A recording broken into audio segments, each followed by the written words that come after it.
पाठ 9 सिकंदर की हार। राजा पुरु को युद्ध में परास्त कर सिकंदर बहुत प्रसन्न था। उसके सैनिक शिविर में जश्न मना रहे थे तथा सिकंदर स्वयं भावी युद्ध की योजना बना रहा था। 3 दिनों तक खुशियां मनाने के बाद चौथे दिन सिकंदर ने अपने सेनापति को बुलाया और कहा, मैंने इस विशाल देश का कुछ भी नहीं देखा है। मैं आसपास के इलाके देखने जा रहा हूँ। सेनापति ने कहा, आप थोड़ी देर ठहरें, मैं कुछ चुने हुए सैनिकों को लेकर आपके साथ चलता हूँ। नहीं, मैं अकेले जाना चाहता हूँ। मैं नहीं चाहता कि कोई मेरे साथ चले। ये कहकर सिकंदर ने साधारण कपड़े पहने और घोड़े पर सवार होकर निकल पड़ा। चारों ओर घनघोर अंधकार था। युद्ध में मारे गए लोगों के घरों में वीरानी छाई हुई थी। सिकंदर काफी समय तक इधर-उधर घूमता रहा, लेकिन उसे कहीं कोई आदमी दिखाई नहीं पड़ा। चारों ओर तबाही और बर्बादी थी। थोड़ी देर तक इधर-उधर घूमने के पश्चात सिकंदर घूमता घूमता नदी के किनारे पहुंचा। वहां उसे धूनी रमाए कुछ साधु दिखाई पड़े। साधु केवल लंगोट पहने हुए थे। जाड़े की ठंडी रात में साधुओं को केवल लंगोट में देखकर सिकंदर को बहुत आश्चर्य हुआ। वो सोचने लगा, शायद ये बेचारे बहुत गरीब है, इनके पास पहनने के लिए कपड़े नहीं हैं, इसलिए आग जलाकर उसके चारों ओर बैठे हैं। साधुओं को ऐसी दशा में देखकर सिकंदर का हृदय पिघल गया।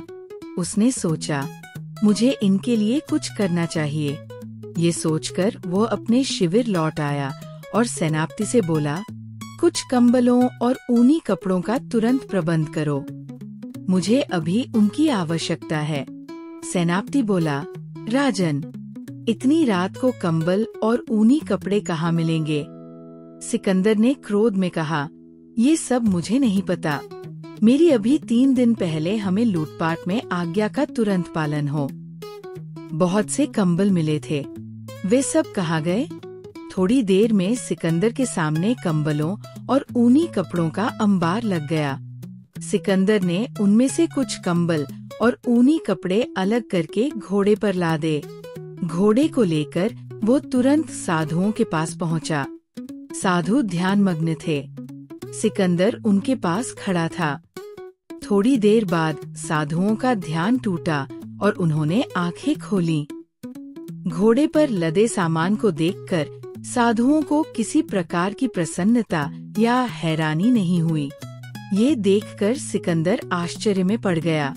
वह सबसे वृद्ध साधु के पास पहुंचा और बोला, महाराज, इधर आइए, देखिए मैं आप लोगों के लिए क्या लाया हूँ। युवक, तुम क्या चाहते हो? मैं तुम्हारे लिए क्या कर सकता हूँ? साधु ने शांत भाव से पूछा। ये सुनकर सिकंदर स्तब्ध रह गया। उसने कहा, साधु महाराज, मैं यहाँ कुछ मांगने नहीं बल्कि कुछ देने आया हूँ। आप लोगों को कड़ाके की ठंड में बिना कपड़ों के देखकर मुझसे रहा नहीं गया। अतः मैं आप लोगों के लिए कंबल और ऊनी कपड़े लाया हूँ। इन्हें स्वीकार कीजिए। अब आप लोग मेरा परिचय जानना चाहते होंगे। सिकंदर की बातें सुनकर सभी साधु मुस्कुराने लगे। सबसे वृद्ध साधु ने सिकंदर को तीक्ष्ण दृष्टि से देखा और उसके कंधे पर हाथ रखकर पूछा, क्या तुम विश्व विजेता सिकंदर हो? तुम ही वह युवक हो जो संसार के देशों की खुशियाँ छीनकर उन्हें जीतने निकले हो। तुम स्वयं बताओ कि एक विजेता किस प्रकार एक दाता बन सकता है? सिकंदर को इस प्रश्न का कोई उत्तर नहीं सूझा। उसने जीवन में कभी ऐसे लोगों को नहीं देखा था। वृद्ध साधु बोलता गया, युवक, यदि तुम वास्तव में विश्व विजेता बनना चाहते हो तो लोगों के हृदयों को जीतने का प्रयत्न करो। उन्हें खुशियाँ दो, न कि उनकी खुशियों को छीनो। हम लोग साधु हैं और हमें सांसारिक खुशियों से कुछ नहीं लेना देना। हम लोगों को कुछ भी नहीं चाहिए। हाँ, यदि तुम्हें कुछ चाहिए तो बोलो। हम तुम्हें देने का प्रयत्न करेंगे। कुछ सुना था, उस पर उसे विश्वास नहीं हो रहा था। अब उसे अपनी भूल का एहसास हो रहा था। असहाय स्त्रियों, मासूम बच्चों की भीषण चीत्कारें उसके कानों में गूंजने लगी। लूटपाट और मारधार के दृश्य उसकी आंखों के सामने नाचने लगे। वह बेचैन हो गया। उसने झुककर साधुओं को प्रणाम किया और बोला, महाराज, आज तक मैं किसी युद्ध में नहीं हारा, परंतु आप लोगों के सम्मुख आज मैं अपनी हार स्वीकार करता हूँ। मुझे मेरे अपराधों के लिए क्षमा करें।